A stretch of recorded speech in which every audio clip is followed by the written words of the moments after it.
One of the few certainties in life is the passage of time. No matter how hard we try, we will eventually face the reality of growing older. The transition from childhood to adulthood is no easy task, yet it is something that every adult has experienced. There is a great sense of comfort in knowing that as a kid you have very few responsibilities. You might have homework, or clubs to attend, or even a part-time job. But compared to having a mortgage, raising a family, or advancing your career, the responsibilities of a child are simple. Yet, it seems like many people struggle or handle the transition to adulthood differently. The transition itself might be more daunting. You're constantly unsure of yourself or overwhelmed with the number of things you must manage. And as we age, we reluctantly take on these responsibilities. We look back and desire to be young and wild and free again. I think this is why coming-of-age media is popular with young adults. The audience wasn't ready to move on to adulthood. And this isn't to bash young people either. I'm a young person myself. I love coming-of-age stories, and that is why I want to talk about Night in the Woods. Night in the Woods is a single-player narrative indie video game developed by Infinite Fall. It started on Kickstarter with a goal of $50,000. To this day, the Kickstarter page shows that they raised 4 times their goal in 30 days. The story tells an incredible tale about youth, mental illness, and growing up. You play as May Borowski. May is a 20-year-old who just dropped out of college to return to her hometown of Possum Springs. Although May was in the process of becoming an adult by attending college and living independently, she opts to drop out. The reason for this is not clear at the start of the game, as May struggles to vocalize these problems with her parents and friends. She instead claims that she will figure her life out eventually, and hangs with her childhood friends in her hometown. Possum Springs has been suffering from a stagnant economy due to the closures of the coal mines. What was once an industrial powerhouse has become nothing more than foreclosure signs and gentrification. May meets up with her childhood friends.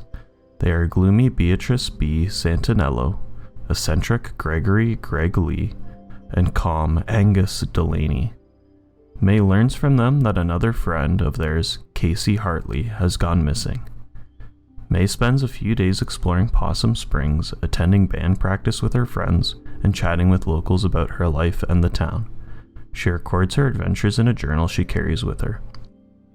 When she sleeps, she begins having some strange and vivid dreams. This all comes to a head when at the town's Halloween festival, she sees a teenager being kidnapped by a mysterious figure. She tells this to her cop aunt. While her aunt investigates, May and her friends start their own investigation. The group searches the nearby forest where they come across a group of cloaked figures in the woods. Upon being discovered, the cloaked people chase the group and May falls and ends up in a coma. After waking from the coma, she reveals that the reason she dropped out from college is due to her deteriorating mental health. She has a depersonalization disorder and began to see objects and people as lines and shapes. May ventures into the woods solo, wanting to find this group and put an end to it. She regrets bringing her friends into this mess and wants to do right by leaving them out of it.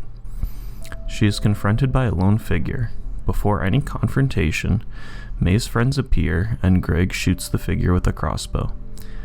The group enter the old coal mine and meet the cult of cloaked figures. They explain that they kidnapped the residents who they deem provide nothing to society and sacrifice them to an entity known as the Black Goat in hopes this will revitalize the economy of Possum Springs. These kidnappings also included the disappearance of Casey Hartley. The leaders of the cult allow the friend group to leave as long as they never mention a word of what they saw to anyone. The group begin to take the elevator back to the surface but are attacked by the member who Greg shot with the crossbow. The altercation causes a cave-in, and it's assumed that this cave-in traps the cultists. The game ends as friends discuss what happened last night. May admits that although growing up is inevitable, it doesn't have to be something that we run away from, like she did at the start of the game. While what I mentioned is only the general plot of the game, there are quite a few side plots that reinforce the idea of growing up. When May returns to Possum Springs, she was hoping to resume her teenage life. On a side note, I think the writers made May 20 years old intentionally, because it's the first age that isn't a teenage year. Anywho, May wants to resume her teenage life, but finds that all her friends have changed. And I'm not talking about some major change like becoming a Scientologist or anything, but there are some minor changes that prevent May from reliving her youth. I'll start with B. B and May used to be friends in elementary school, but began growing apart in the 7th grade when May started hanging more with Greg. When May took off for college, B was stuck in Possum Springs tending to the family business. Jealous of May being able to leave Possum Springs and enjoy the traditions of college, B grows resentful. When May returns, their relationship is rough, and May often gets on B's nerves. Greg and May were close friends in high school and used to do what they called crimes, but it was really like pranks all the time. However, Greg and Angus started dating, and this left May on the outs, as now Greg and Angus would hang out together.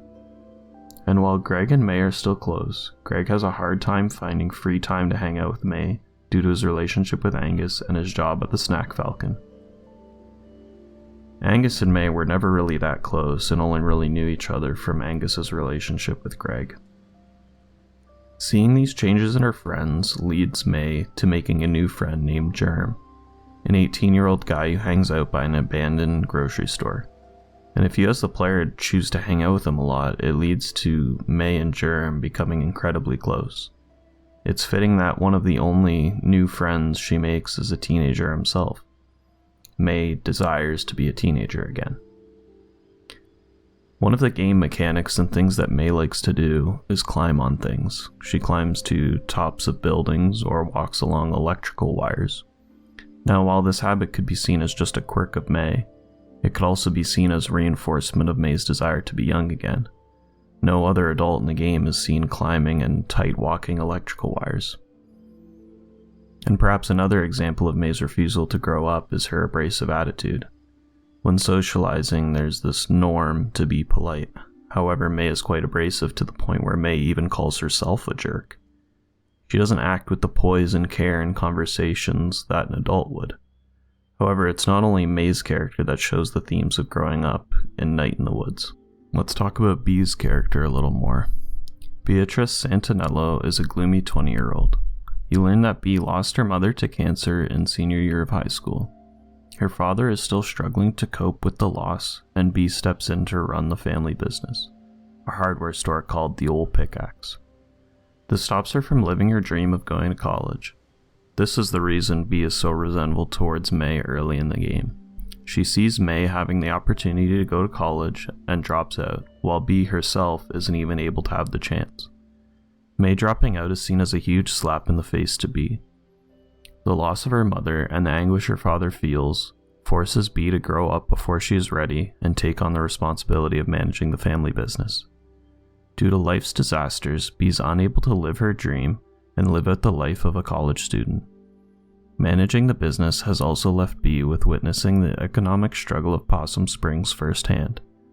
This adds to the gloomy attitude of B, knowing that in another universe, she's a bright college student and forging a new chapter in the book of life for herself. Instead, she is stuck in a dead-end town, struggling to keep the Old Pickaxe afloat and take care of her grieving father. She doesn't have the luxury to loaf around like May. B was forced to grow up at 18, while May is unemployed living with her parents. While this sounds harsh, at the time, B is unaware of May's struggle with mental illness, so from B's perspective, May is reckless and irresponsible. So now we have two sides of growing up, May's refusal to grow up, and B's growing up too soon. Both are tragic in a sense, but Night in the Woods also features a maybe more wholesome maybe, side of growing up. Greg and Angus are the poster children for the slogan, opposites attract. Greg is energetic and talkative, while Angus is a gentle giant. Greg is interested in being a rebel, while Angus is interested in science. While their personalities and interests may differ, they share similar troubling youths and a desire to leave Possum Springs. Greg self-describes himself coming from parking lot trash. His parents left him on a farm with his uncle, so they didn't have to care for him. He had a particular traumatic experience when handling the sheep on his uncle's farm. Greg opened a sheep pen, and 4 had escaped before he managed to get it closed. The sheep ran towards the highway. 3 crossed the median, but 1 was hit by a semi-truck. As he called the sheep back, another 2 were hit by another semi-truck. The lone surviving sheep escaped to the forest, never to be seen again. His uncle beat him for this. This event prompted him to get a tattoo of a sheep on his arm to represent his desire to leave Possum Springs, like the sheep that escaped. Similar to Greg, Angus grew up in an extremely traumatic household. His parents were both abusive. Their abuse led Angus to believe there was no God and stop believing in the paranormal when he was unable to telepathically communicate to his neighbors about needing help. This led him to his interest in science. They can relate to where the other came from, and I think this is what makes their relationship so strong. They argue in-game, mostly about May's attitude, but every time their relationship proves the better of the arguments and they make up. Both of them claim the other is what saved them. They have a partnership and goals to better themselves, and their primary goal is leaving the place which has caused them the most pain, Possum Springs. I think seeing these characters remain steadfast in the goals despite what they've come from is an inspiring message about growing up. The game is saying it doesn't matter where you started, it matters what you're doing about it to fix that circumstance. They're striving to reach their goals to give themselves a chance at a better life that their parents couldn't provide. They make each other better people, and it's extremely sweet to see this. In conclusion, the main 4 characters from Night in the Woods all have struggled with growing up. May wants to relive her teenage years. Bee wants to live her college life. Greg and Angus want to move on from their childhood together. And although May is the only one who willingly came back to Possum Springs, she concludes at the end of the game that although growing old is inevitable, the group can always forget about the problems of tomorrow and live in the now together. So whether you're May who is lost, or Bee who is stuck, or Greg and Angus who are trying to move on, just know that the future is uncertain, and that's okay.